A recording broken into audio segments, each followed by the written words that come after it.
Good morning, everyone. Oh, we have to accept updates. What updates are we accepting this morning? Anybody even know? Nobody really knows.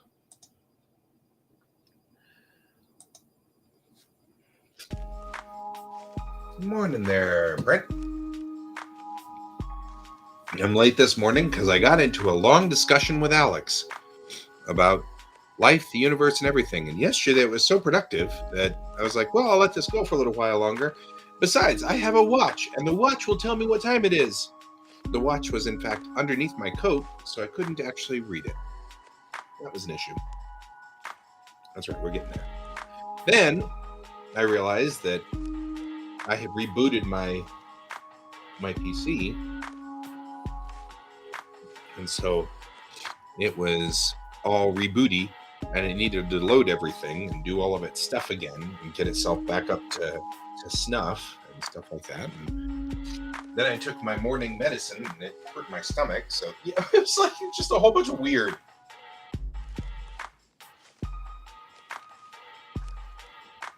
That's right. We're operating and running, for better or for worse.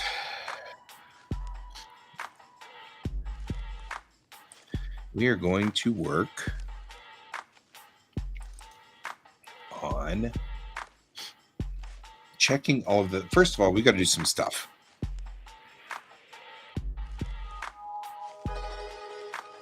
Because I believe that some of the videos that I had rendered for the school are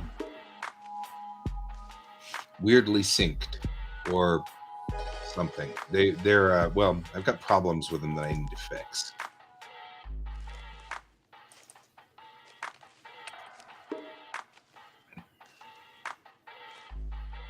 Right? So like some of the videos are probably fine, but some of them they didn't render with backgrounds, and so we need to go through and fix.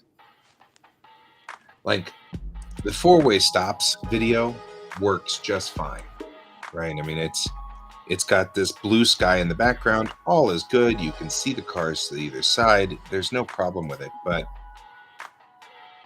like looking at the UCLA, which is the uphill video and stuff like that, it's got a black sky, so it looks like it's at night. And so what I really want to do... Why are we so slow? I don't know what's going on.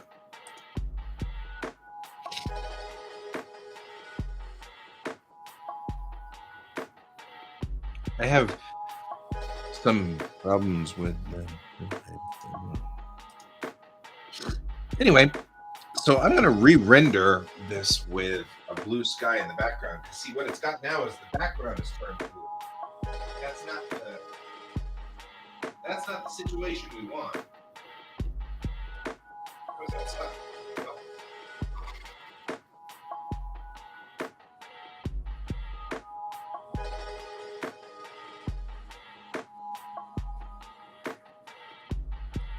So what I'm going to do is I'm going to... First of all, I think one of the reasons why we're having a problem is that I've turned the backdrop to be blue, and that's the color of the background. So what I really need to do is go in here into my preferences directory, interface, and change whatever it is that's in here. The background image, something. One of these, content, scene.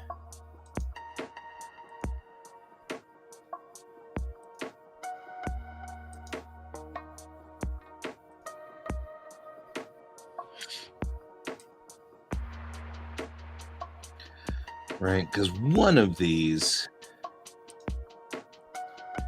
has the background color. And the background color needs to not be this color.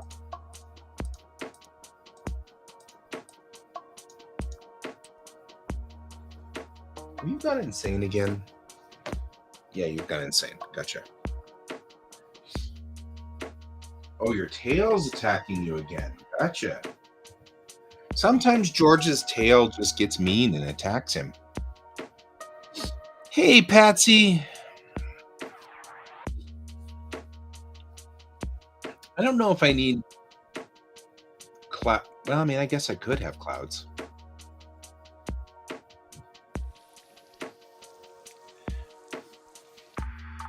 Have you just gone insane? You've gone insane. I see. I mean, I guess that's sort of a question.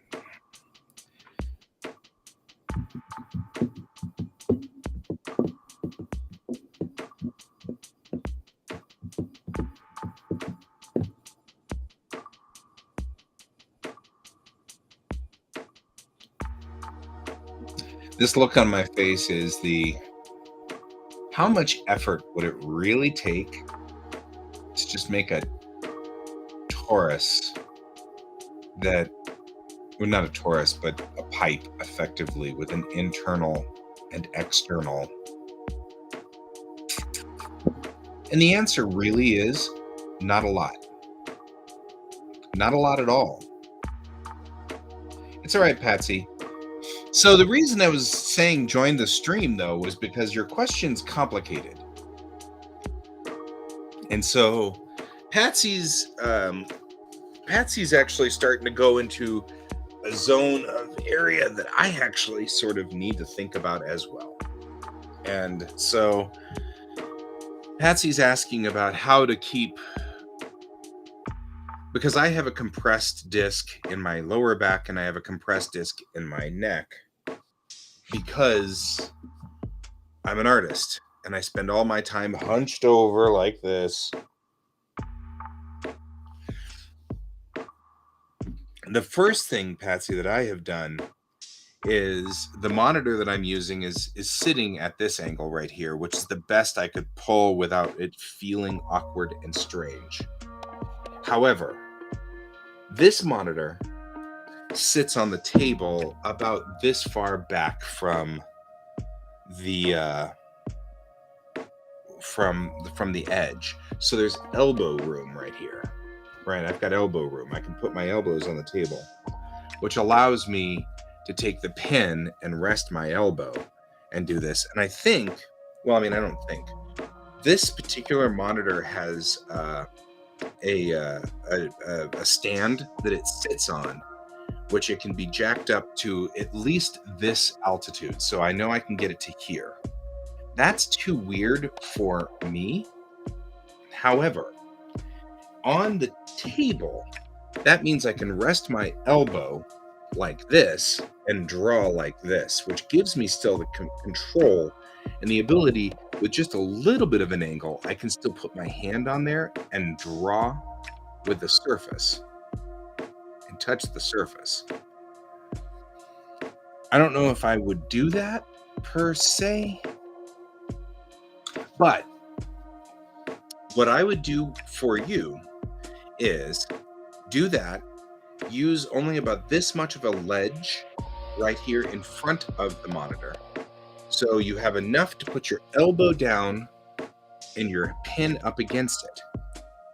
Then sit with the table up against your tummy, up against your belly, or up against your chest, so that you're fully up against here like this.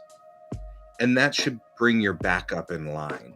And then you'd be able to draw like that. So that's my thought.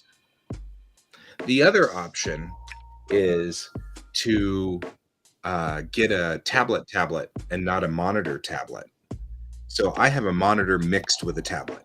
So this monitor is a normal monitor, but it has a tablet sensor on it, so I can draw directly onto what's going on here. So I'm looking at this monitor right now, and I've got control over it with my stylus, right? You might want to go for an actual tablet, which has no monitor, and then put the tablet up like this, and then put the monitor further back so that it's not right here in front of your face. That's the setup that I have seen other artists try to do to make it easier on their back. I made myself a standing monitor. That's what I did. So I'm at a standing table. This is actually, I'm sitting on a bar stool to sit at this bar, or up at this table, because it's at the altitude of which the idea is to encourage me to stand, so that I don't crush my lower back any more than it was. So I'll move the bar stool back and forth during the show. I'll move it forward, sit here for a little while, and then after a while I'll get up and stand and continue working. And because it's a bar stool, we're at the same altitude while standing as when sitting. So that's what I do. I don't know if that helps you. I hope that helps you.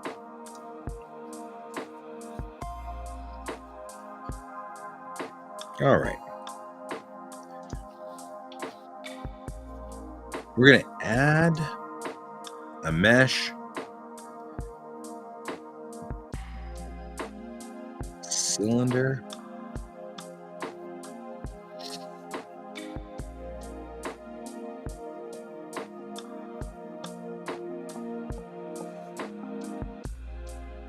yeah, I think that might be where you'll have to move is to the kitchen table. You want to make sure your knees are underneath the easel effectively. So that way, because if your knees are way out here, you're still leaning forward, right? And actually, that's one of the reasons why I'm going to reconfigure this setup in a minute, is right here, right where my knees are right now, is the piece of wood that holds this table up. If I rotate 90 degrees, this ledge sticks out about, I don't know, 4 feet, 3 feet, 3 feet past this brace.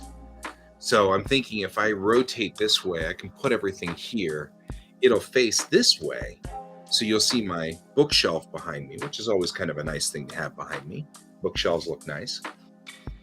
But also I'll be able to put my legs completely under this cabinet or this countertop. And that should be good and help a lot. Anyway, I hope that helps you, because I totally get and understand the needing to deal with that because of various issues. I have lower back compression problems that I need that. So, it's a thing.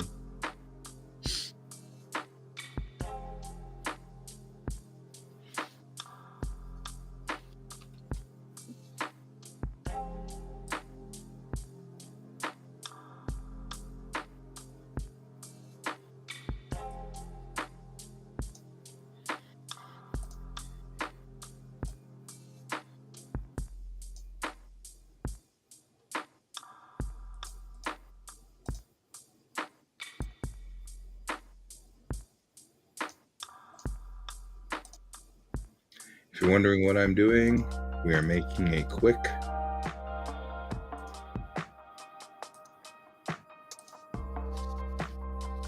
cyclorama, is what this is called. This is a cyclorama. Cycloramas used to be things that they would put in like dioramas. So you'd have a diorama where you'd have, your cars and your little houses and whatever, and then you put a cyclorama around it to give it that kind of thing. Upper back and neck issues. That's exactly what I got. That's me, bro. That's me. You know how that goes.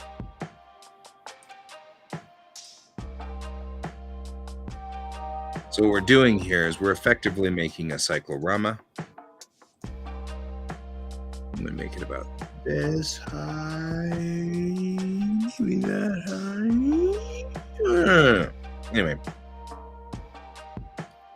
probably not that high. The problem with making it too high is that you won't get enough resolution out of it that you want. So I don't want to make it too tall, but I, of course, don't want to make it so short that we can't get a couple of blocks in here, because then you'd be passing through the cyclorama, and you don't want to pass through the cyclorama. It just ruins the effect. So thinking that a block is 4 of these, that'll give me 2.5 blocks-ish, give or take. So let's go ahead and just take the scale tool again, and we're just gonna go ahead and make sure that we can do 4 of these 8, and then make it big enough that it can do another set. There we go, on the other side. That'll give me the ability to do 1, 2, 3, 4 plates in a pass. Good morning, Dan. Good to see you. So that's going to give me the ability to make 2 or at least 4 plates in a pass. Should make it easy to do the you still should be able to see what's going on. Now, like I said, when I import these pieces, we're going to be importing them in as go into edit mode, go to naked mode, because if you don't go to naked mode, you know what? Well, actually, we don't want it in naked mode this time, do we? Because we're going to actually do just the inside. So I'm going to do this, and I'm selecting just the pieces on the inside to 1/4, like that, right? And actually, I'll betcha it still understands to extend it out as if it were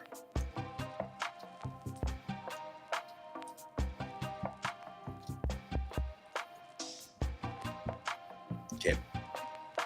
So what we're going to do then, I'm going to go over to UV editing. Yep, that's exactly what I was hoping it would do. Okay. Now we need to determine which way is north on this. Okay, so we got that.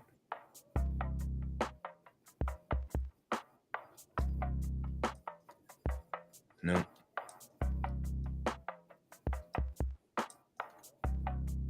No.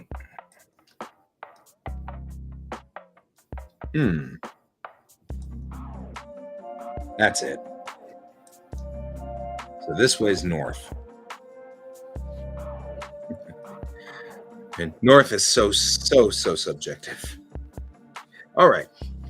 I can already see that it has decided it's taller in this than it needs to be. So here's what we're going to do. We're going to take this north one right here and take it out of the loop. We'll move these guys up and out. And I'll take this guy and I'll go here and I'll say unwrap, project from view. That gives me the correct height of this, right? So now that I've got that, we can go back in and do the same thing we just did, where we've got all of these guys selected again. But this way, I can kind of now tell what my height is for this, because we want the height to be accurate. And the truth of the matter is I'm doing all of this rigmarole because we have issues with the way that Blender does unwrapping. It likes to unwrap in bizarre and weird ways. So because of that, I have to do it this way.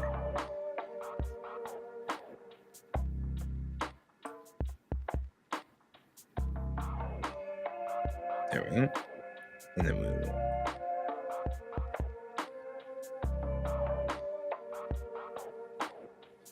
That's about right.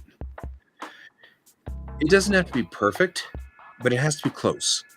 And the reason it has to be close is because otherwise I'll draw little mountains or whatever in there for our benefit of these animations, and the mountains will be really tall and thin.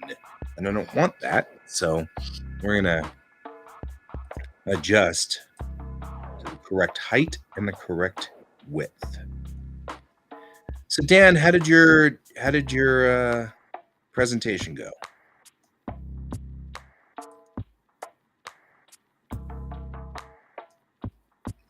So good morning, Bob. I'm going to take these guys. All right. Now we're going to do this in quadrants. Now that we've done all of this, we'll do them in quadrants. Went fantastic. A+. Good job. Good job. It was a fascinating accident you were reviewing too. Intrigued. All right. So now we'll put you and connect you guys to you like so. No. Help me out here. Work with me.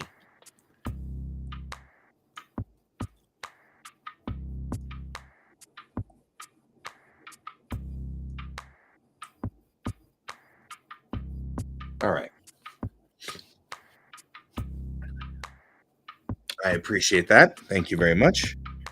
I will happily do that for you at any time.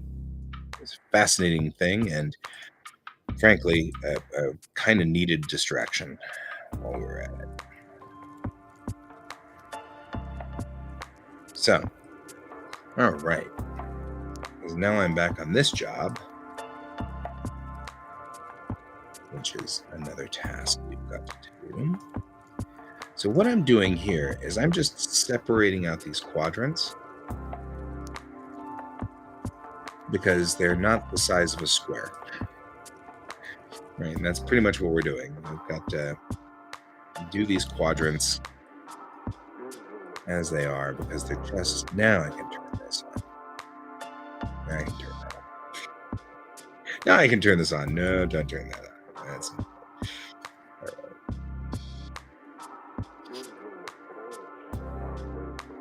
The most important pieces of this, yes, a cyclorama is what this is. This is called a cyclorama.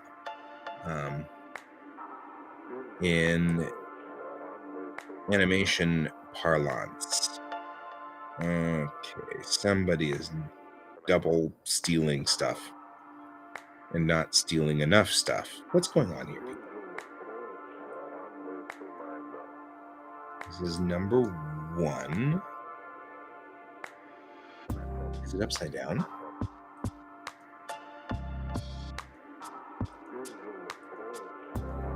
It is.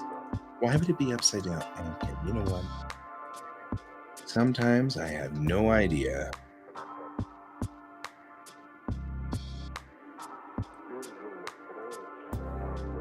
That's weird.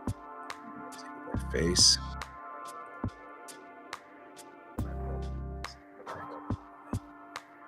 Okay.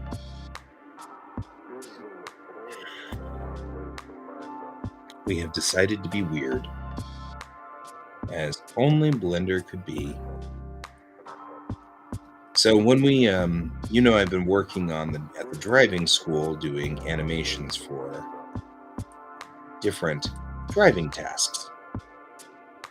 And that's what we're doing right here.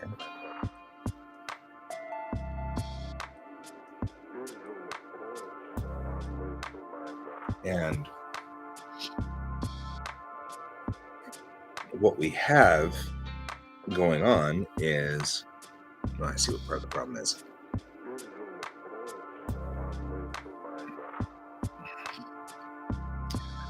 In the actual setup, we have these cycloramas, or we have this background problem where my animations have been coming out not with no backgrounds to them. So we're making a cyclorama so that I can put cute little clouds and stuff like that, because it's designed to be cutesy. It's not supposed to be serious. So I'm trying very hard to kind of get these guys lined up. What I'm managing to do is make a mess of things, and I haven't figured that out yet. So we'll get there.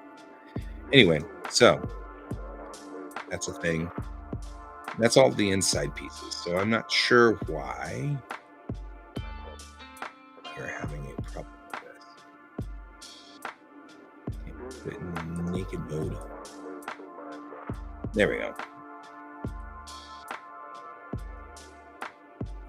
All of this then doesn't need to be emphasized at all.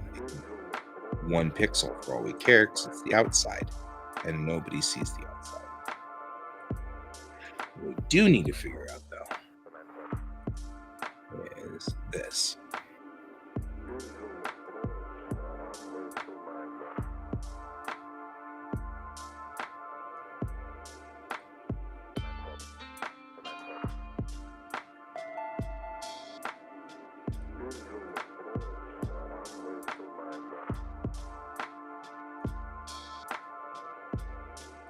All right.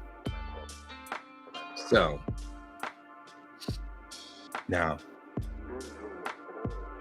they do need to be connected. What's going to end up happening is I'm going to draw on these, right?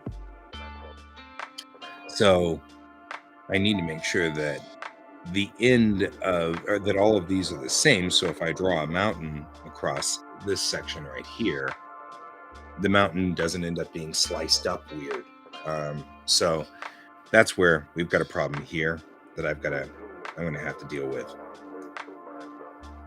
Because our biggest problem we're having right now is that somehow I got that guy out of order, right? Because he unnaked.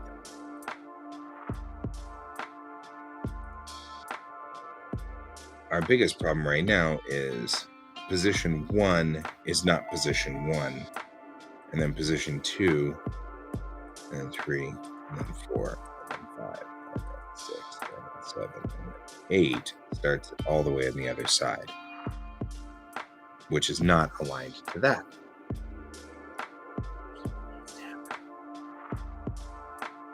These two need to be not there, right? Is this guy, the next one that needs to be connected is this guy.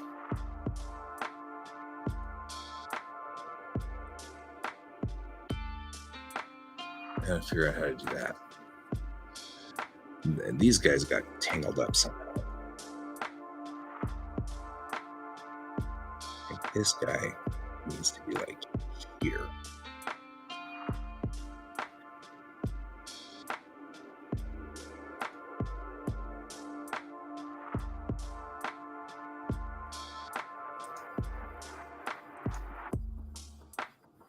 Like this entire section looks like it's rotated 180 degrees out. That's part of our problem.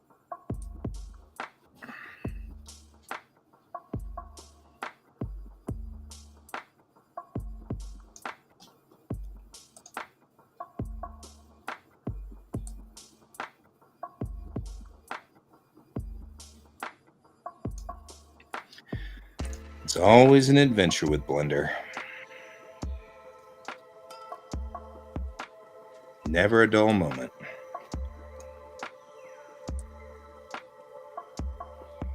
Always an adventure with Blender. There we go. So now we'll take these guys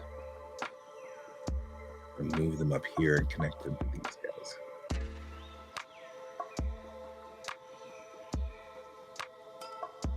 And we'll take all of these guys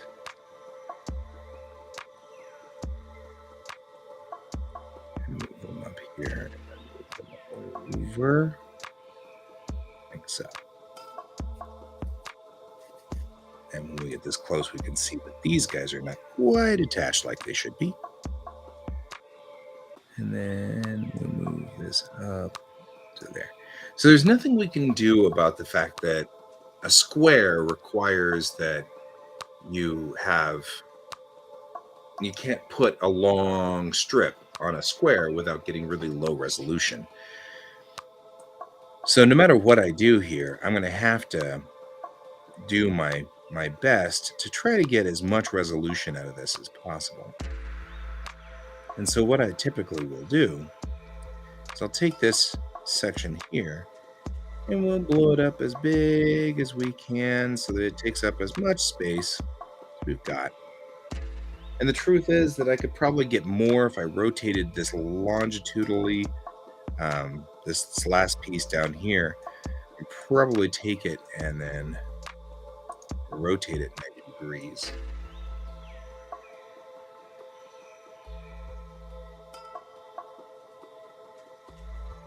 So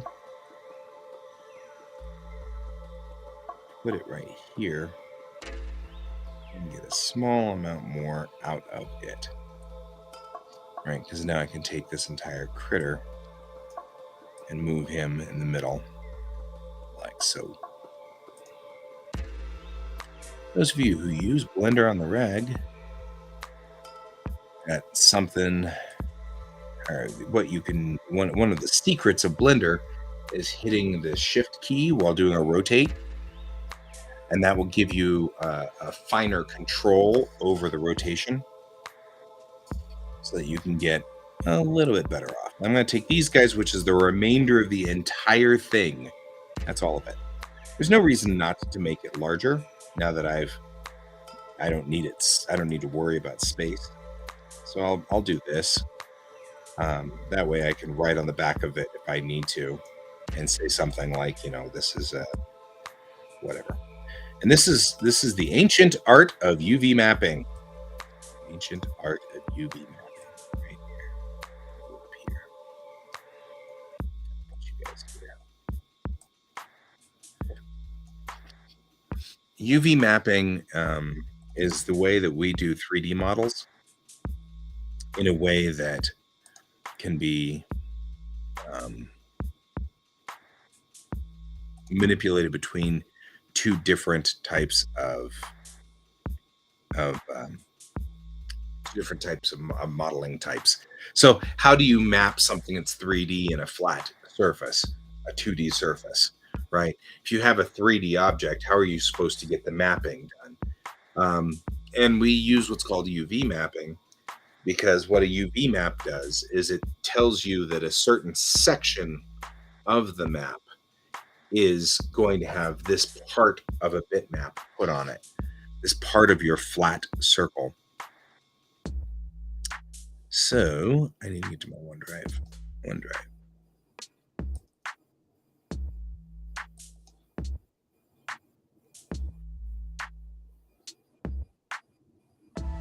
There we go.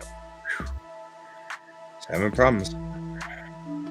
We're going to call this Cyclorama. Make sure that you limit to, if you ever do these outputs, you want to make sure you output as LPA. Because we're going into Daz Studio, you want Z minus Z forward set up so that it automatically sets the correct thing, right? Usually I will also click limit to selection only, but in this instance, we don't have it selected, so whatever. So then I'm going to put it in there and and then I'm going to go into edit mode one more time here, and then we're going to go over to the UV and export the UV layout. We want to go into the same thing.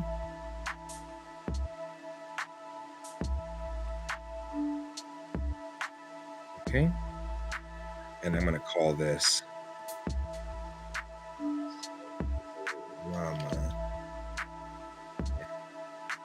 All right.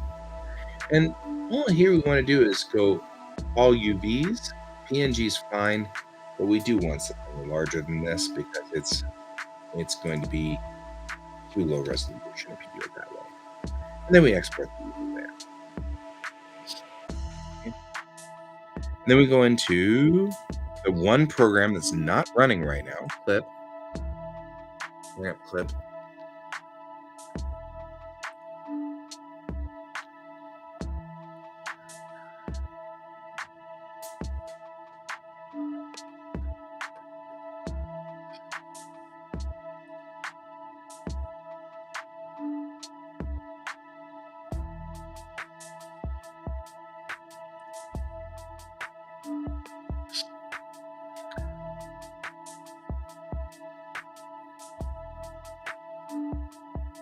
And we go to drive save.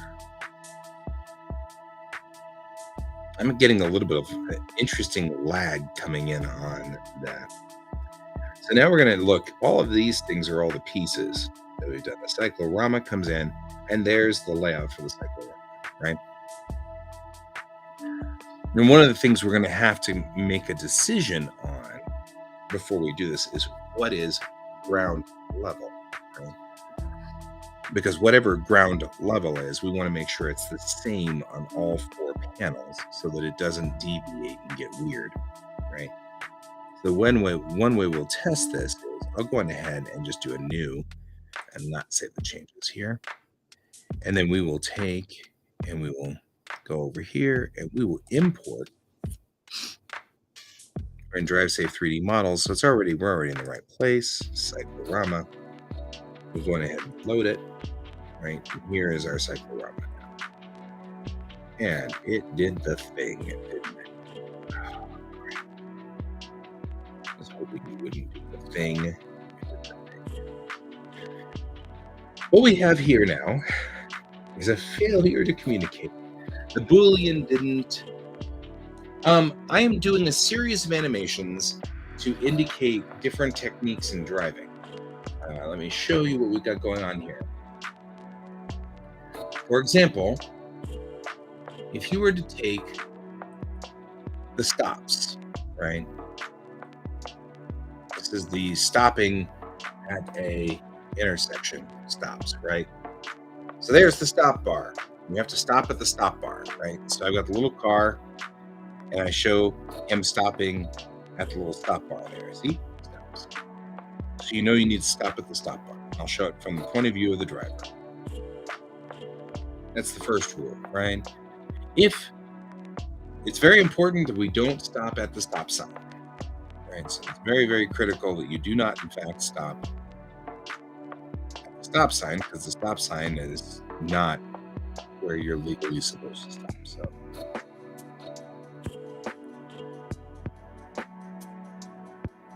sort of thing like this. This is all I'm doing, is just little illustration points. So that we can talk a little bit about stopping at different points, because in Colorado law, there's this hierarchy of stops. And this confuses my kids every time. So this makes it difficult for them to understand what's going on.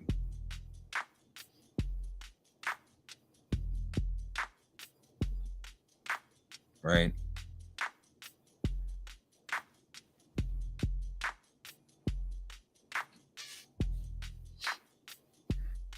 Well, it doesn't matter whether some people follow it or not.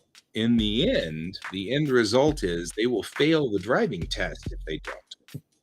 So it's irrelevant as to whether people follow it or not. I mean, I like the idea that I'm at least making some headway on this. Like, four-way stops are always a confusing thing too, right? First to the intersection, first to go.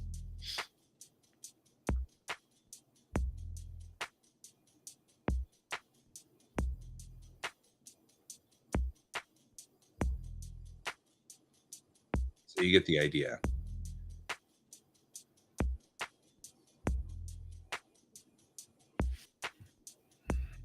I have to do both because I think one of the tests says who goes first and the other one says who yields.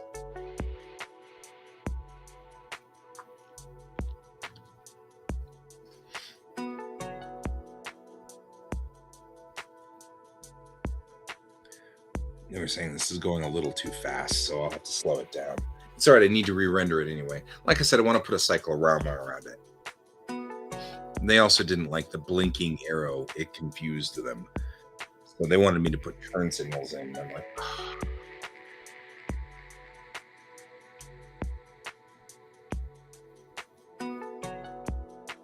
that's right. The animation is the hardest part.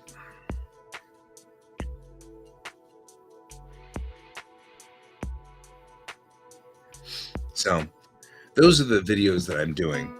Okay. So what has happened here is we've gotten what we call a normal screw up. The normals have messed up. Inside the wireframe, you can see that everything is fine. However, when we run the normals on this, and we go back to the normal, the correct view, where it's a solid bounding box, it has placed a roof, not that. It's placed a roof on it and a bottom on it. It's still correct inside, and I may or may not care. Maybe I don't care.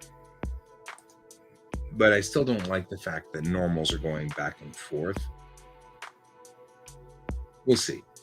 We'll see what happens. Let's see what happens. So the first thing we're going to do with the cyclorama here, I'm going to make a new layer. I'm going to take this rectangle right here, and we're going to, I don't know, we're going to call it green color. What's that? You know what? We should open, to match all the colors, we should open, dang it, we should open up the existing color codes. These are those existing color codes. So we'll do that. That way I don't have to worry about it, right? We can just go like this, and we just say that that's the ground. Okay? Round, round, round. I wonder if it'll be friends with me. Okay? We'll open up anything as a background on it. I don't need to worry about the background at this point in time. So I can invent a color. So we won't worry about that. What we will do is this. Typically speaking, the sky is has a gradient to it. A little bit of a gradient. So we will do this. And then we will go with gradient. And we will say that, except we want it to go the other direction. There.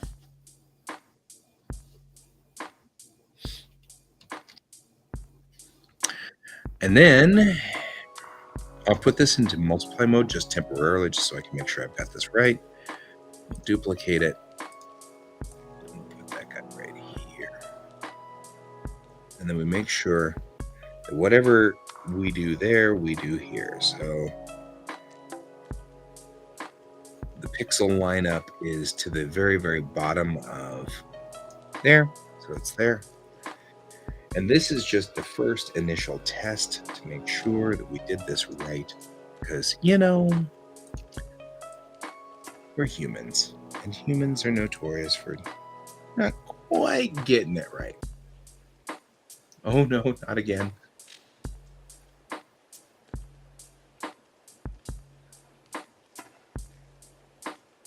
Oh, yeah. Yeah. That's a thing. Definitely a thing. Failure to yield is one of those top 10 things that'll get you busted. Best part about this is that with the shift key holds down the oh, why didn't that signal my watch? And this is going to make me angry. I can tell. You're making me very angry. Okay. Normal.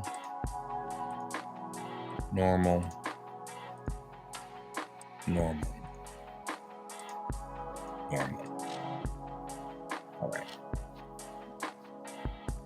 So now all we need to do with this guy, the cyclorama, first of all, the other thing I think I will do is make a new layer, put it underneath here, take the white, and just fill the rest of it white so that it knows what, you know, so there's not a, it's not a transparency anymore. So we'll save as, we'll make it as a JPEG, and we'll say cyclorama map 01. It's because we're going to be just figuring out what we're doing here. Okay, we're inside on the cyclorama. I'll go to my surfaces, diffuse color, browse. We'll still be out here somewhere. So we'll go to drive safe, 3D models, cyclorama. And that's what we're looking for.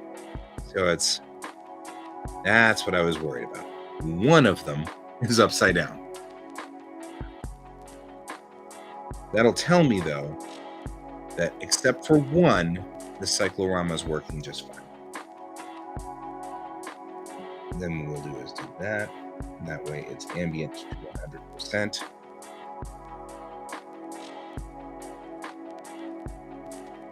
Usually with animation, I do my ambient colors at 50%. Save now, save often. We're not ready to save yet. It doesn't need to be saved at this moment. I mean, the model is saved and the map is wrong. So I'm not saving it with the map wrong. We're just gonna. So what we're gonna do is this. I'm gonna take my pen, and this becomes an easy thing to do. I'll betcha this guy is upside down. I'll betcha that's the story. We'll find out. Shall we find out? We'll take the felt tip pen, and I'll just do one. Let's do it in black. Otherwise, I'll never see it. All right, new layer. Do 1, 2, 3, and then 4. And I'll bet you we'll see 4 is upside down. But this will also tell us whether they're backwards or not. Right? So we'll save. And it'll go, oh, you sure you want to save it? Yes, I do. Because the good news is I've recently learned how to make this update. Auto update. There it goes. Yep, that's what I thought. Behold, they are all backwards. And 4 is upside. Oh, okay.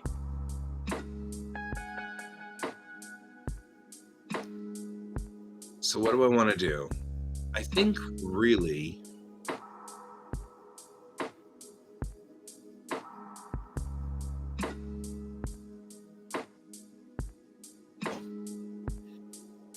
they're not going the right direction. 1, 2, 3. No, they're going the right direction.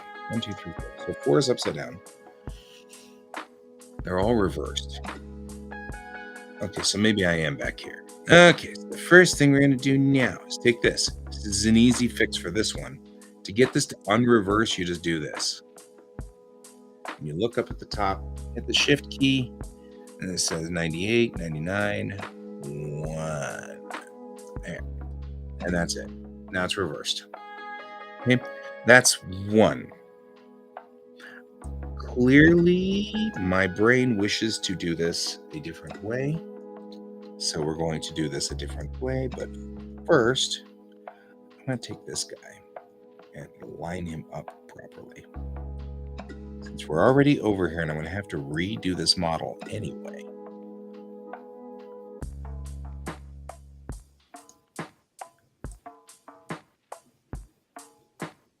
Really? Fine. Whatever. Almost ready for the British. Are we invading Britain again? So, now that we've done that, I'm going to take this and I'll rotate it 180 degrees.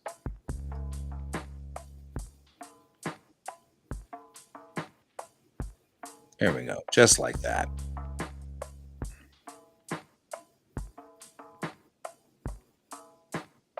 There.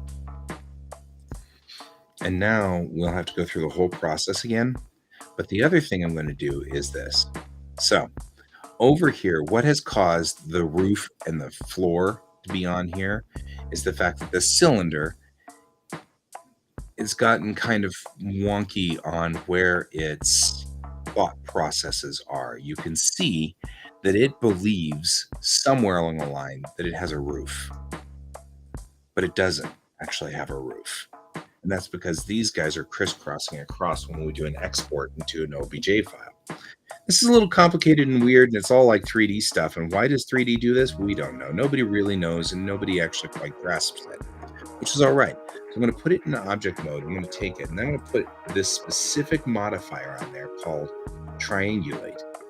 Triangulate does nothing more than turn every 4 point. Hey, cat! Haven't seen you in a long time.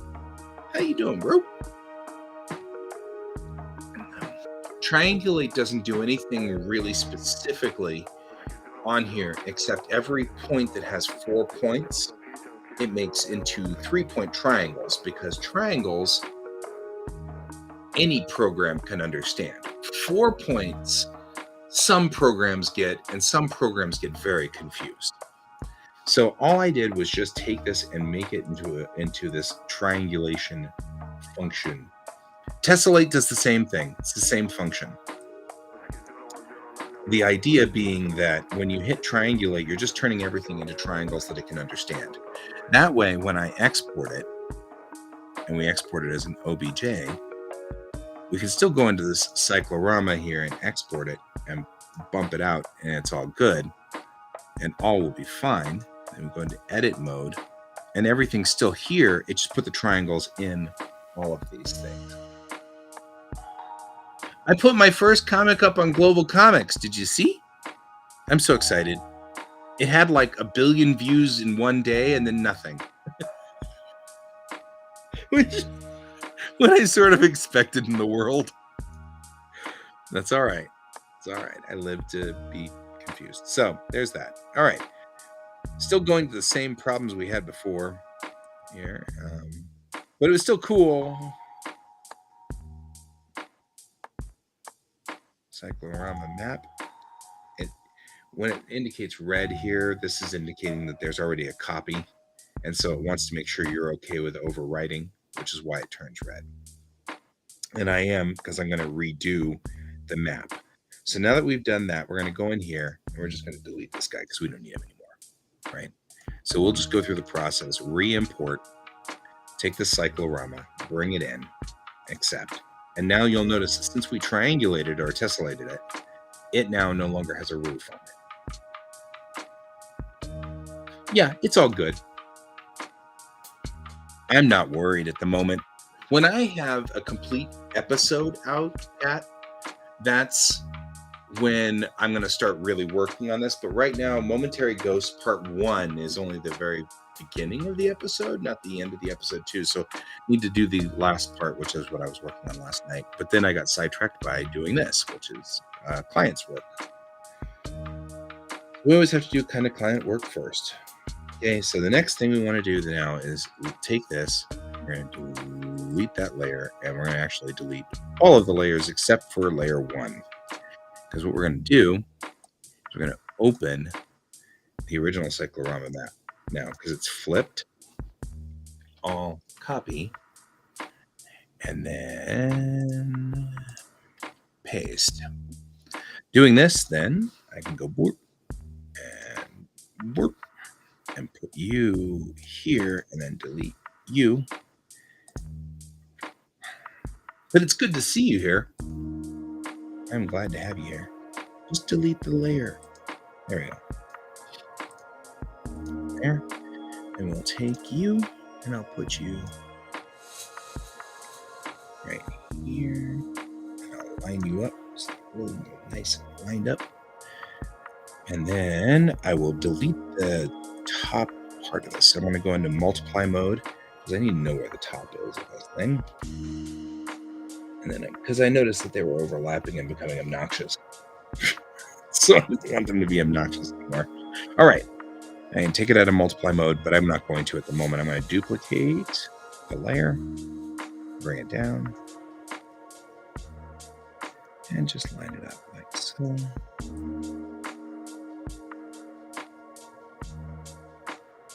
And duplicate the layer and bring it down. And just line it up. There we go. And then duplicate the layer, bring it over. And again, the shift key is so useful in Clip Studio because the shift key holds things to a degree. So it holds it to the 90 or the 45. And I will tell you exactly who told me that. And that's the cat person who is here. The very one. They were the one that told me that in the first place. I was like, what? Wait, what? They were like, yeah, it's easy. No, oh. So I'd been doing it the hard way for so long. And they're like, it's not hard. Why are you doing this so hard? Everything's so difficult.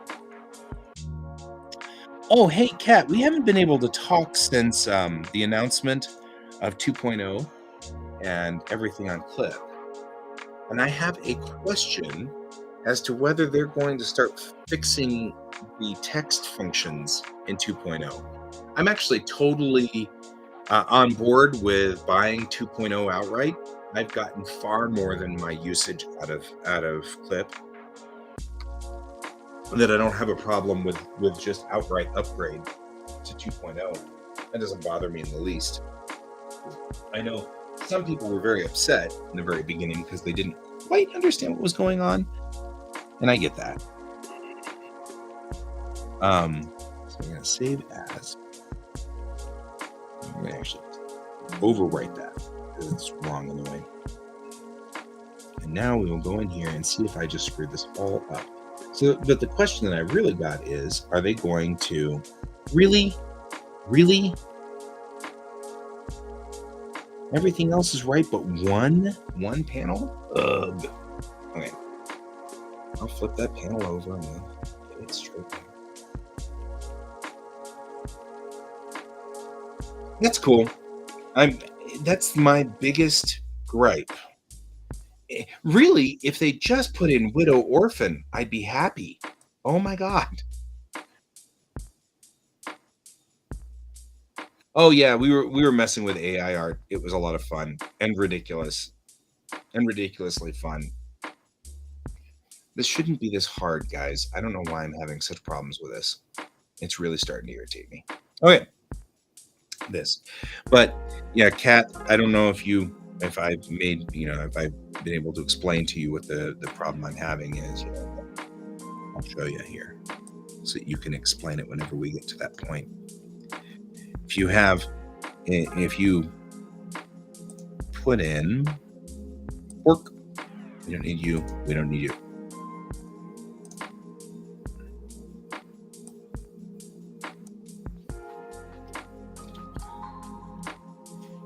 Right.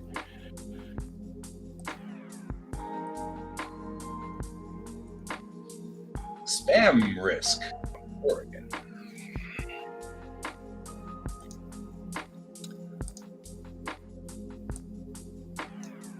All right. The biggest problem I'm having is there's no widow orphan. Right. Once it's been moved. So like there's widow orphan here, but there's no widow orphan here.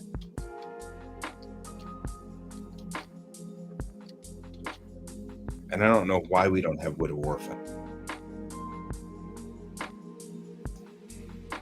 That's this. It's not even doing it with a hyphen. Like I get hyphen with Photoshop. Photoshop puts in hyphens. Go and then hyphen est. I have to undo the hyphen by default. But I've never quite figured out why there's no widow orphan. And that's what this is called, widow orphan, as in these are widowed characters, and this is an orphaned character. And that's what it's called in parlance of text. I don't know. But that's called widows-orphan or widow/orphan. And it is frustrating to me because I can't just copy and paste from my script. I have to copy, paste, then go through and hard return every line to make it all line up properly. And then if my wife then goes through and makes an edit and says this is the wrong word, I delete the word, and then everything gets all jumbled up, and I have to go through and delete all the hard returns and put in new sets of hard returns. It's just one thing that's just slowed the workflow down immensely on this one. It's one of those things where it's making editing once the page is complete difficult. So I know you have their ear, and so I'm hoping that you can, at some point express that or something and say, one of the people who use this. I do know also, fascinating thing I discovered. This is a very interesting thing that was a weird thing. If I switch my keyboard over to English or over to Japanese mode, and I type in things over here and switch it into the Japanese mode or Japanese mode for keyboard layout, like so, I get the wildest stuff. That I actually am getting like the selection function for it, which is bizarre. I mean, like that means, and it's spelling. Like there's spelling options here, which means that they have built-in spelling, but only if you're writing in Japanese. But it's English spelling, right? I mean, that's the funniest part about it. Like, I don't know, right? Like it's giving me narcissist as like, it's giving me spelling options in here. So it's using an English dictionary somewhere, but there's no spelling in here. There's no spelling options. Yeah, because you know that what we're really doing, is, you know, and that's really what we're after here, is it's giving me the kanji options, right? Which my font does not actually understand kanji, so you know how it goes with these things. But that's what it's giving me, is it's giving me Japanese options. Where's the one that the language? Where is it that I can use? Doesn't really matter. Not important. But yeah, so I guess the only reason, yeah, but that's the thing I'm kind of getting at, is that it's giving me spelling correction options. So the code is built into Clip Studio. They've got the code for a dictionary, like it's in there. It already exists, but it's not usable for anybody. So it's like the weirdest thing. It's I'm gonna switch back to the English keyboard because that messes with everything. So I don't know. I mean, I feel like they and it's been this way for a long time. But the Japanese, when I'm in Japanese mode, it gives me spelling options in English. So there is an English dictionary in there. Now to fix this one stupid, it's you. You are my I hate life person. Because now you are flipped, weirdly. Anyway, I thought I would bring those things up since I have you here. And I hate to use you as a, hi, cat. It's so good to have you here. Here's all the stuff you need.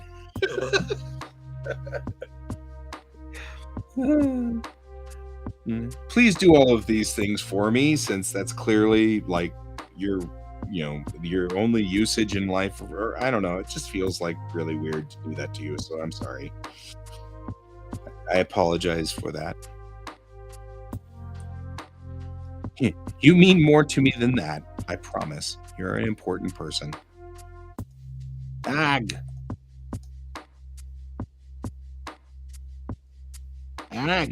Select just that one. Please work with me here.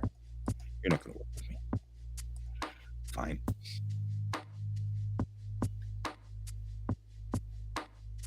Yeah, we were messing with AI stuff, and it was Can and I, and we were both just going happily blissful for like 2 nights. It was very funny. We had Mid-Journey going. I say that, but you all know, everybody knows. I'm big on using people. We all know that. It is part of who I am as a human being. Why are you? Oh, because you're selecting. Turn that off. Oh, you know what? You're annoying. Okay. So what we've done is we've flipped the one panel that is upside down. Everything else seems to be okay. So I'm going to go ahead and export the UV layout. We're going to do the same thing we did before. I'm just going to 3D the models here, and then we're going to say cyclorama. And it's going to turn red because it already thinks that there's one in there called that. I'm going to go ahead and call that. And then we're going to go back over here and go object mode. We're going to do this one more time, and I think we got it if we do this last time, right? And export. So one last time for the people on that. That's what I was doing too. And hey, Jerry. And the thing that I thought was cool about Midjourney was being able to tell it to make aliens that were. I have a couple of aliens that I needed to have for my story, and I just couldn't. All of my aliens are becoming the same alien. You know what I mean? Not necessarily bumpy forehead aliens, which is great, but I was definitely having issues with do not save. I was definitely having issues with making aliens that were different, and I liked actually using the Midjourney for that purpose because that was useful in that instance. Okay, now that should still fit, right? Everything should still be fine and aligned. So let's see. Save as, and we're just going to keep calling it the same thing, right? And hopefully, now that I've resaved over everything, this guy should line up properly. Yeah, it's promising so far. There we go. That took an inordinate amount of effort. Okay, now that we've done that, here's how we do the rest of this. Okay. We actually could do the same thing we usually do. Not usually. We actually can take, and we'll go here, and then we'll just say, let's go with Denver, right? We'll just go for an image, and then that way we can just make them accurate.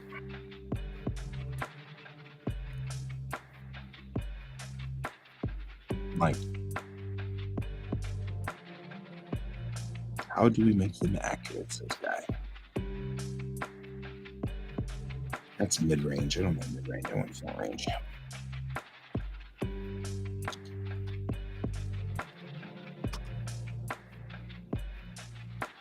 There we go. We can take this picture right here, and we'll just save it. Not in the deck plans, though. In Drive Save. 3D models. We'll do that. And we can just take that real quick. We'll come over here.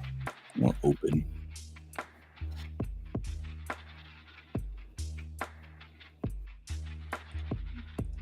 And we'll just take this picture here where we've got just the mountains kind of going here.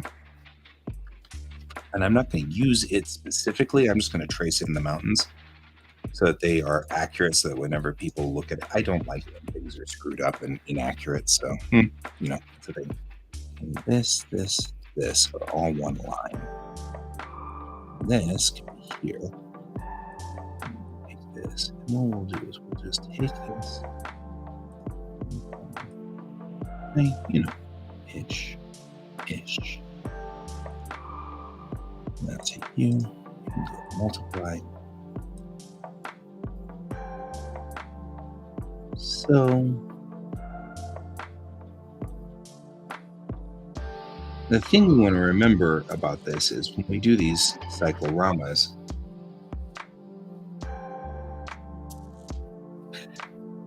yeah, actually, I've got another 30 minutes. I've got to go into the driving school today and sign a piece of paper. One piece of paper. Because my kiddo didn't sign it when she left the class last week. And so I can't sign it until she signs the bottom. So she had to come back in and sign it, which she did. And then I have to go in now that she's done that and sign it. So it's okay. Our mountains are purple, at least in the comic world of worldiness. So we're going to make my mountains and this one purple as well. And all I'm going to do is just kind of start here on the low side because this is a cyclorama, and I'm just going to, I could do all kinds of stuff differently, but the truth of the matter is it's easier for me to just do this way, right?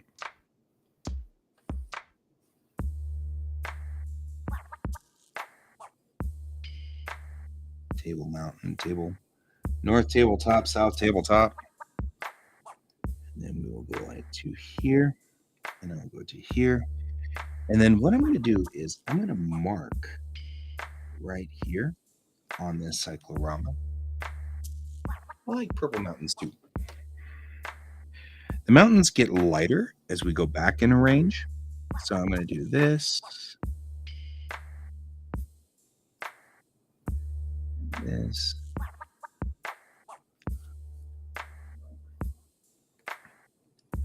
And we're just going to continue this mid-range. I'm going to take out apparently Green Mountain. So Green Mountain does not exist anymore, guys. Just deal with it. Apparently we don't have Green Mountain. Actually, I feel like that's probably back over the back range, but that's okay. That's all right. Come up like so, and then come over like this. Like this. Give it a little bit of, we'll just be nice and creative about our work, right? All right, go way up here.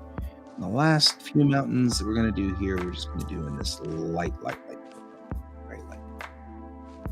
I'm just going to come right here. St. Mary's Glacier. Long peak. Like so. Here, and then I'm going to close that up. And take this, I'm going to close this up. And the reason, because then we're going to take and go work and fill the entire page because there's a hole somewhere. There's always a hole somewhere. I don't know where the hole is. Oh, I see where we're at. We have an entire picture for this, guys. An entire picture.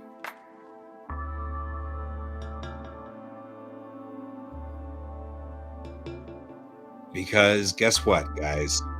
I was on the wrong layer. So, out we go. Back up. Undo. So weird.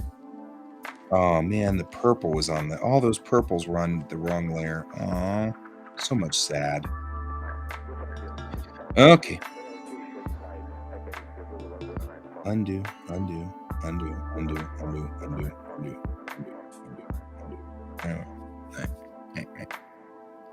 Because we wanted to put this purple right here to indicate. Those snow clouds probably gotten stuck by the upslop. Okay. Go in here, go like that. Down. Make sure it's correct by doing that. There you go. See how that worked. All nice of things to work the right way. And then we will go here, like so. This. And we'll come up behind here. It's all right. I kind of wanted to put Green Mountain in anyway. All right, and we'll just continue the mid-range like so. And that'll be fine. Then I can take you and go like this, like that, and now we've got it correctly done there. And then we'll do the back range. And I'll just fictionalize a couple of the back range mountains here, and that's okay, because the whole idea was not to be absolutely perfect. The idea was to make it recognizable to the kids as definitely a Colorado setting, since this is a Colorado driving school. And I love my state. So there. All right. Now we've got mountains. So if I were to take this and put it back to normal, you can see we've got mountains. That works, right? And since it's cyclorama, I'm letting the mountains kind of fade to the left side. Now what I am going to need to do is take the actual cyclorama piece that we had, put this back to multiply. I'll take this piece. We're going to go one layer down on it. Undo. One layer down. So we've already sort of established where that line is. You kind of want to be careful because these two lines are going to have to match up. Otherwise, there's going to be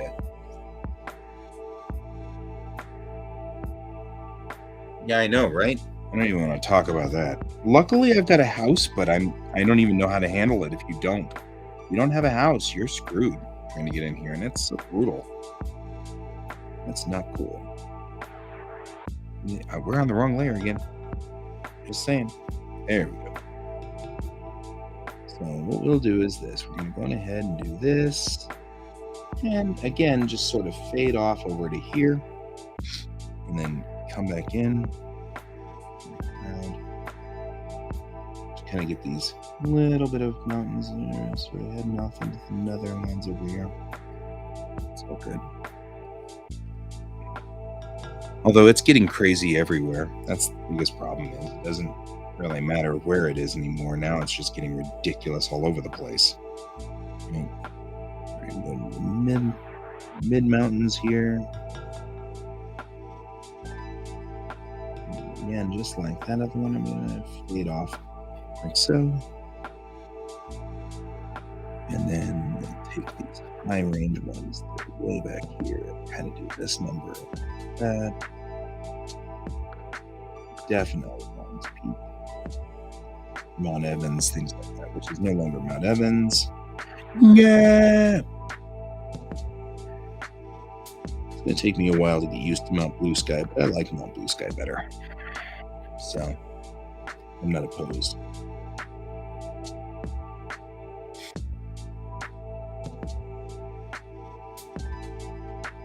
Yep. Mm-hmm.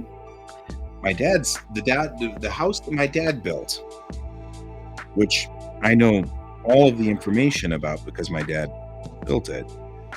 That's the one that kills me every time. My dad built it and constructed it, and I know that he built it for something like $35,000 or something like that. I mean, I know the numbers. It was 1978, but he built it, the construction materials and the time and even putting people in, and now it's $750,000. And that's just unreal. So what I'm going to do is I'm going to take this little bit of this side. I'm going to copy and I'm going to paste it. I'm going to deselect it. I'm going to bring it over here and I'm going to put it right in line, right like that. And then scroll down until it lines perfectly. I should have not done that. So what we're going to do is this. First thing we're going to do is I'm going to take the mountainside here and trim to here. I don't need these guys anymore. Right? And trim to there, and that should be reasonable. And then we're going to take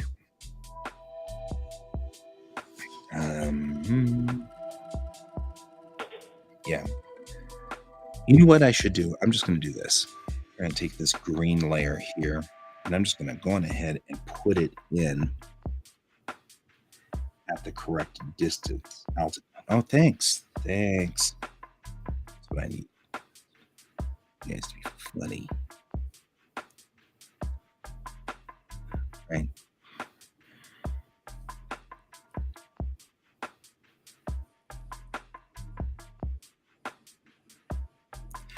So what I'm doing is I'm putting in the ground again on the mountain layer so that I know where it ends properly. Then I can take this section of the mountains, copy and paste, deselect. This section is going to give me a guide so that they match. Right, so I'm going to put this right here. I'm going to zoom in until we're really close. Right, and now I can see how off.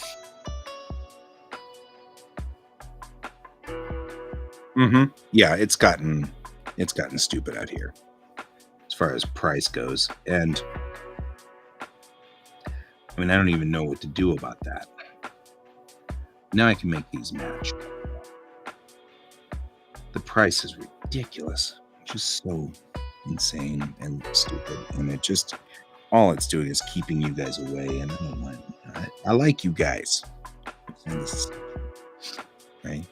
so I'm going to do this, and we're going to go up and over like so, and then this we need to come down like so. Right, go over, and that will match these two up. Okay, we're going to then take just a moment here and come in this.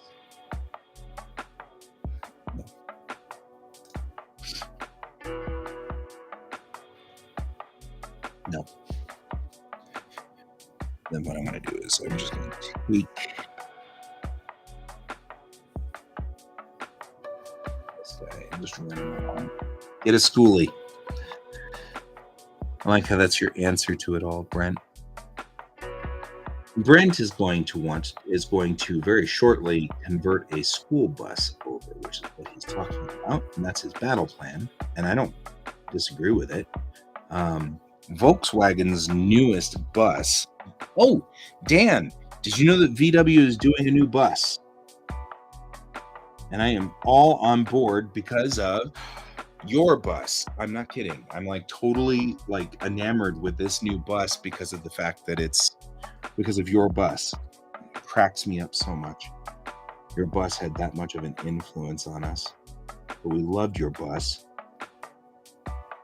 But the new bus is all electric, and that's cool. And they're going to call it's called the ID.Buzz. And the ID.Buzz is all electric, and it is, they're going to make a version called the California version, which will have a built-in mattress and set up so that you can take it cross country. And that's what we're going to do. We're going to get it, and we will take it all over the place, and it will be awesome. Okay, now I don't need to worry about that section. What I do need to do is take this and trim back. That should line that up pretty nicely if we did this right. Was your Westy brown? Because I remember Westfala somewhere that was brown and white, like, or brown and cream. I can't remember. I know you should never have let that one go. Oh man, still one of my favorite memories is us going to Acon that one year. Yeah, tan. Okay, so I do remember it. We were going to Acon, and it like the brakes got all right, tanned and faded. The brakes in the bus got all screwed up, and we just stopped at a gas station, and you just got under there and fixed the brakes, like at a gas station in the middle of the night. I remember, and I was like, I think if anything, that's what enamored me to that bus, was like, there's 12 parts in that thing. It just had 12 parts. Oh yeah, that was the best. Your blue bus, I still have pictures of it somewhere. So if you ever want pictures, I think I got pictures of it somewhere. I'll happily share them with you, my friend. as always.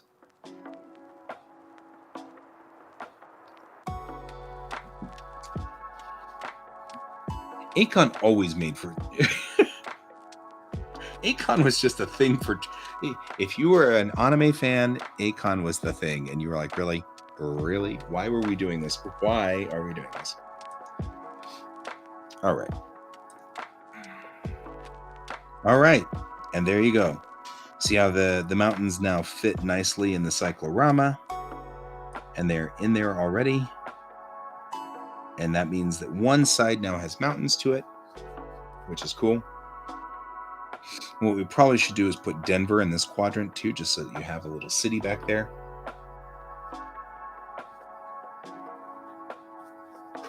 Yes. Akon, and it's questionable as to whether it's still good today or not, because that's kind of a questionable thing. But Akon was definitely a thing.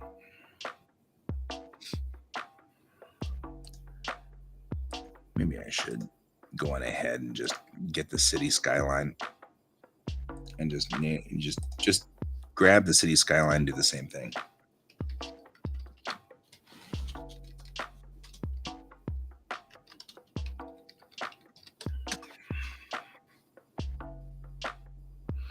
Oh, that would be ridiculously easy to just take that picture right there.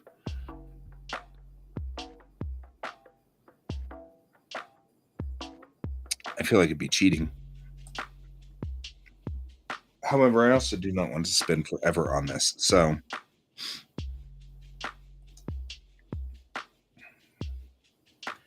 what I will actually do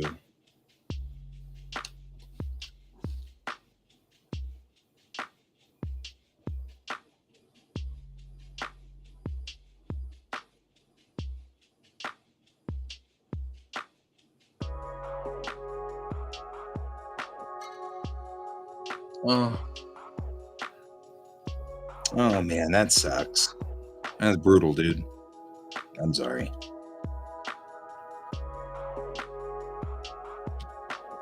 For reasons, and it's still not clear to me, my screenshot program has decided to give up the ghost, and it no longer works. And I'm not sure why. What's frustrating to me, because I now have to use the old screenshot method, which it's kind of better things to do with my life.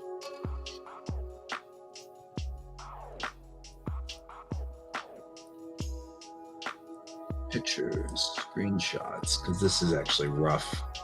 When you have 3 monitors, this is difficult to do. Because it takes all of them like this, and it's like, ugh. We only need this. And what we're going to do is we're just going to copy it in and go over here and just paste it and just stick it on one of these, and then just say that's good enough, and then I will, because it's just one of those things.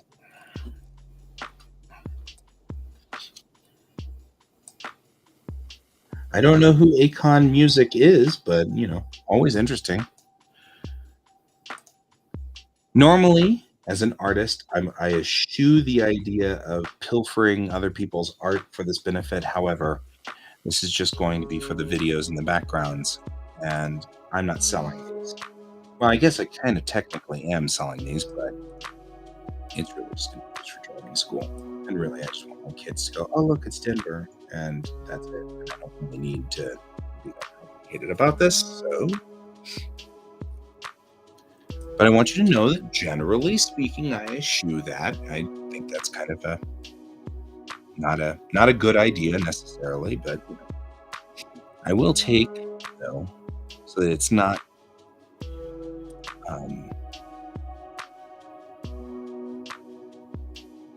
not imposing, and I'll make it lighter because I don't want it to be I don't want it to be kind of. And correction. What do I want to do? Change its curves. Maybe take its red and drop the red out and the green, and then it'll be like a blue, right?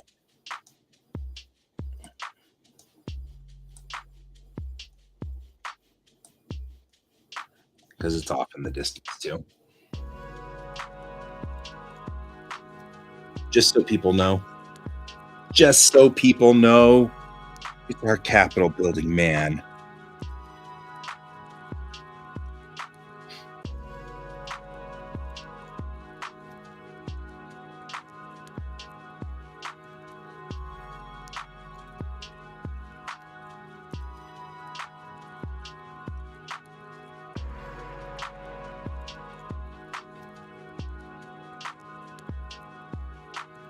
There.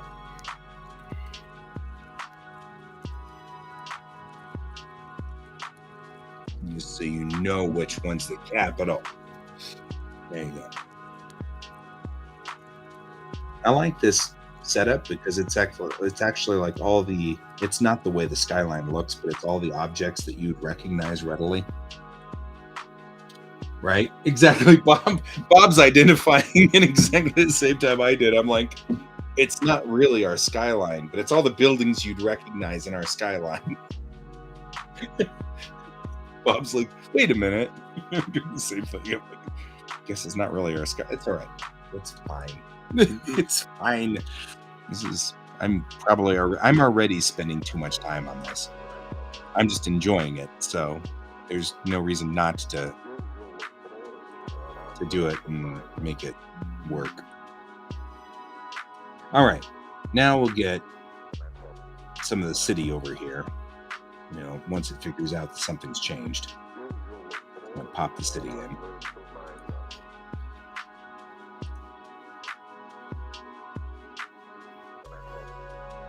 Now it's doing the turn off. Turn on.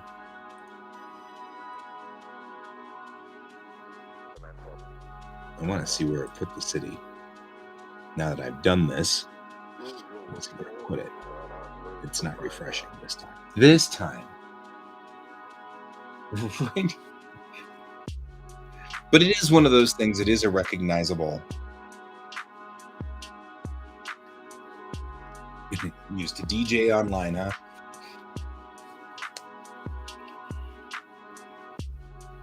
Convict music? Okay. I mean, you know, that's fine. I sort of do the you do you, boo. You do you, sort of thing at that point. It's like, okay, you okay. All right. So I'm going to go on ahead and just save this out as it is. Oh, do we think we want little clouds? Do we want clouds? We probably want clouds. Just clouds.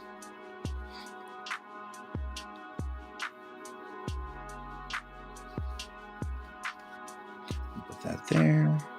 And maybe some trees, and we'll be done.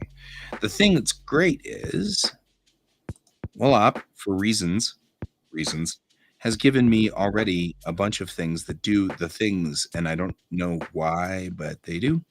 Because like we've got the ability to don't do yellow clouds. We've got the ability to do clouds that are pretty interesting already. That wouldn't take a lot of effort. And then I've got some tree brushes that he's got in here where he just had tree brushes. And so I can, there we go. The light rail. Light rail actually is part of, yeah, right. Light rail is actually part of the transportation system. So I actually will have to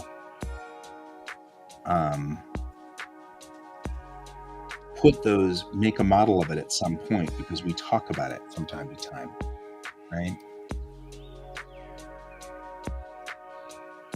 So since it's a part of the system,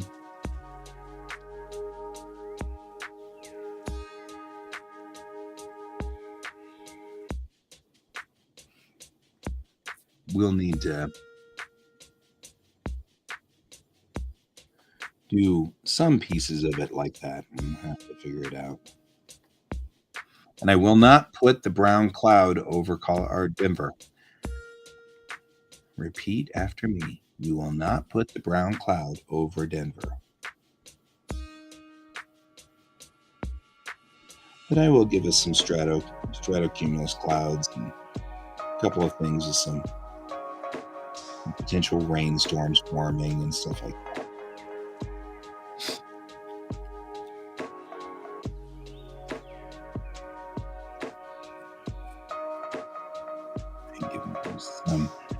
Give it some look that makes it look just a little bit like it's got some stuff going on and things like that. So here we go. Looks nice. Nothing weird there. Nothing particularly strange. Looking outside, yeah, it looks about right. Actually, it's like an idealized Colorado.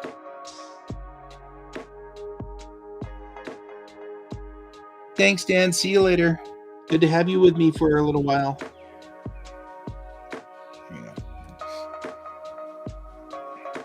There, we've added some clouds, some backgrounds. Let's see if we want to add some trees. See how weird the trees look. Just gotta find some of these trees. It's a snow hill. I've got rust, inks, clouds. There's some clouds, foliage. Okay, so I'll take some of this foliage here. Okay, this is me pulling you off again. Stop with the things. I know you're having problems with the water again. George doesn't like water that's not fresh. George really has a problem with that. Okay, so trees start dark and go light. So when we do trees, we start dark and then go light. So we're going to make ourselves a new layer and drop this guy down from wherever he is. He's at 150. We don't want him at 150. So we'll do some trees back here like so.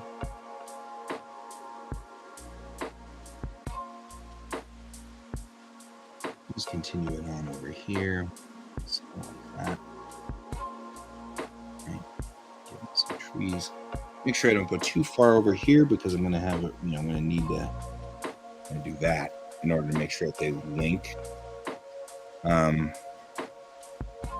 then we'll come up forward a little bit more as like this.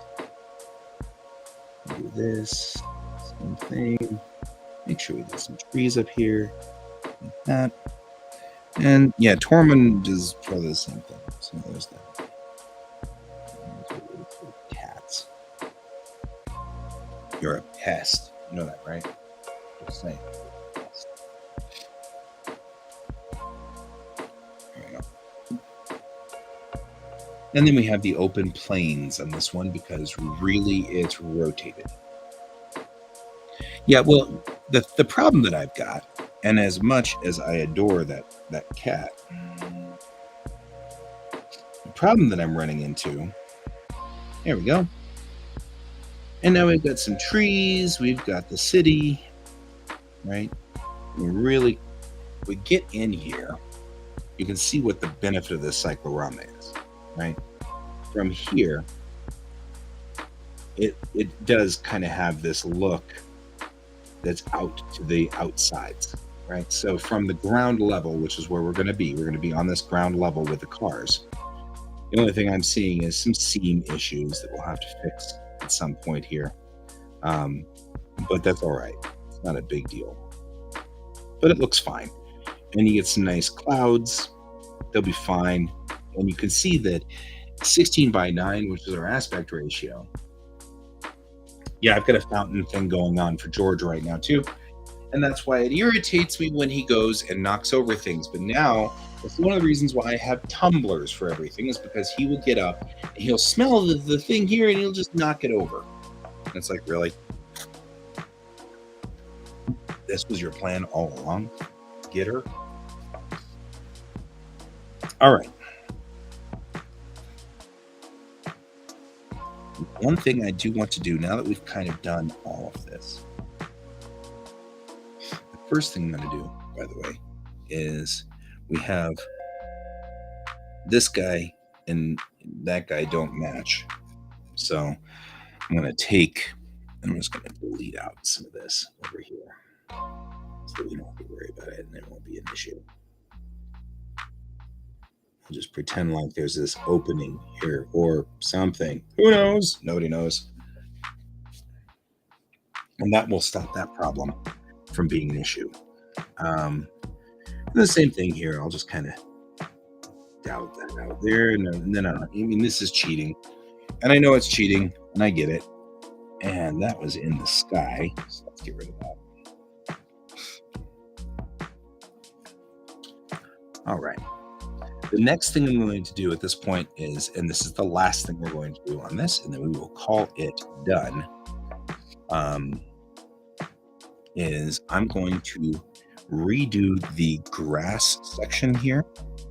This part, we're going to redo it on a new layer. I'm going to make sure it's the correct size so that it matches the existing grass. And then we're going to take this and we're going to make it also a gradient. Because as things get closer to us, they get lighter. Right? So we're going to do something like that.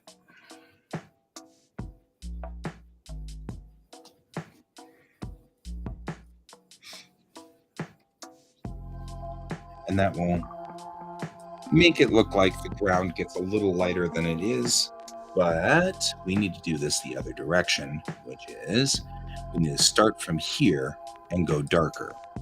So that's where we're starting. And what we need is for it to go the darker way. So this will be darker. Because we need it to match the ground that we're coming up with on the animation. So we'll do that. And then we'll take this. And like I said, using the shift key gives us a straight on this. Right, so that's what we do. And that's our new ground. We'll just duplicate that layer. Bring it down to here.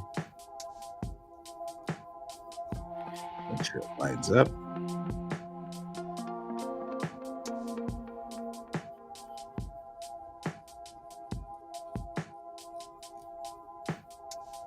And then we'll duplicate that layer. Down. And put it right here.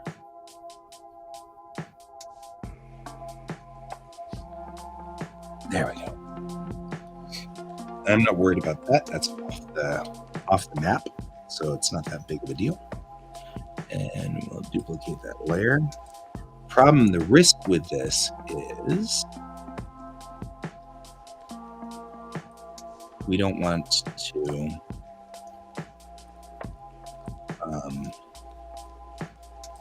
now that we have a gradient on here, we want to make sure that it's exactly lined up. This gets kind of scary if you don't. No? Nah, let's not do that. Let's save it first. Sure. All right. See you later, Cat. Thank you for being here.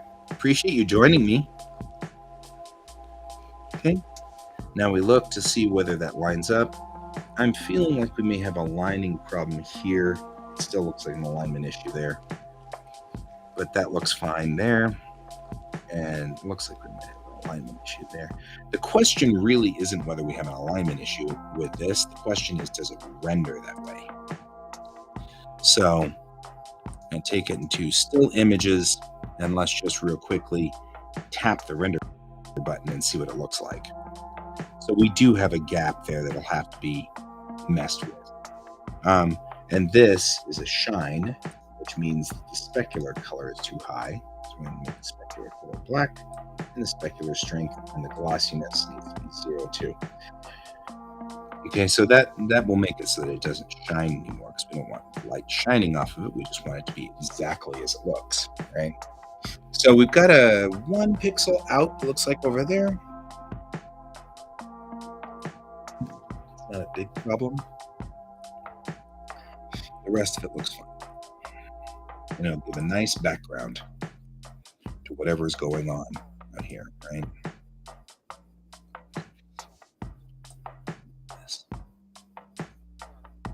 Right? There you go. And that's what it will look like when rendered out.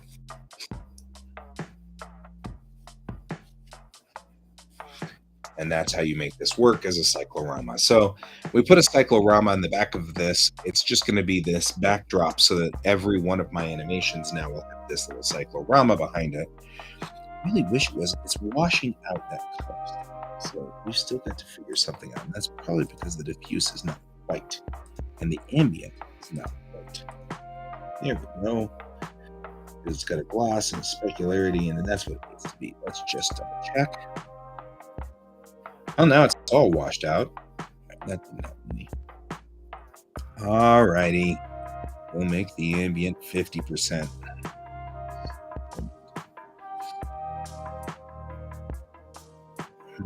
No. Okay. So now what we're running into is a quick problem with this. The diffuse is the matte, complete with a little point. The ambient is how much it's bright. It brightens itself, how much it runs by its own lighting. And I want that to be 100% here. But when we do that, it's washing out. Usually in DAZ, the best way to solve this problem is to make sure that you've got the image is being piped through the diffuse channel and through the ambient channel, which I have. But you'll notice that we're losing top layer purple mountains and the sky, which I want it to be flat. I want them to be very flat. I don't want them to be messing around. Almost. So we're going to have to figure this out because this top layer of purple is disappearing. So my diffuse is that I'm going to actually make this matte as the lighting model. Right? And that should give me that. Let's see if that helps. No, we're still washing out. Dang it. I know. That's an exposure problem. But I don't want to set the exposure. That's stupid. I have to reset the exposure later. Which, by the way, we can set the angle for higher like this. Smooth on. Displacement. It's 11 o'clock and I'm going to have to actually get going here. There's no bump. The opacity is 100%. Ambient shouldn't need to have that piped through it, but let's go ahead and pipe it through it anyway. We're still losing. It's sort of there. I don't know if you guys can see what's going on here, but this is that top layer of purple mountains, and it's fading out because the light in this room is washing out right here. I don't need the light to be washing out there. So I piped the diffuse and the ambient through both channels. It should be running just fine. Ambient means that it's generating its own light, which means the light in the room shouldn't be a problem. And maybe that's what we'll do, is we'll just take the light that's in the room. Or maybe it is something to do with our default settings. I will come in here and fix. I'm trying to fix this before we go, because I need this to be fixed before I mess with this. So I need to turn off my ambient lighting. Ambiance. So going in the general options here, general options, And we're looking at render type, render target window, progressive rendering, no, bucket order, sampling, gain. This is where we've got gamma correction. And let's turn on the gamma correction and see if that helps. Let's see if that just there we go. See you tonight, if you're tonight, Bob. Otherwise, I will see you later. But now the gamma correction has gone the other direction. We don't see the problem. So that's the problem. We'll have to figure it out, guys. I'll turn off the gamma correction because I don't need it. Shading rate. Sync filter. Sync filter. What are you thinking about? Okay, guys. That's it for today. I think I am at a point where I'm not sure what to do with this.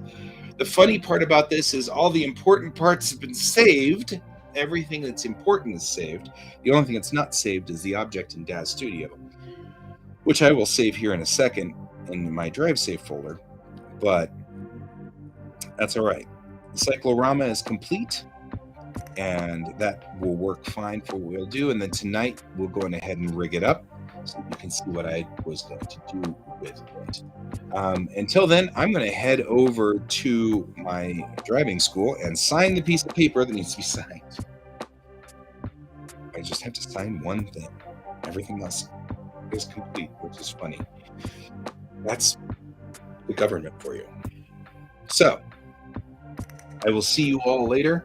Thank you for joining me, everybody. Thank you for joining me, Brent and Bob and Dan and Kat and everybody has been here today. It's been a wonderful day for all of you guys to be here with me. Thank you for joining me. And I will see you tonight. And remember, as always, keep your eyes on the stars.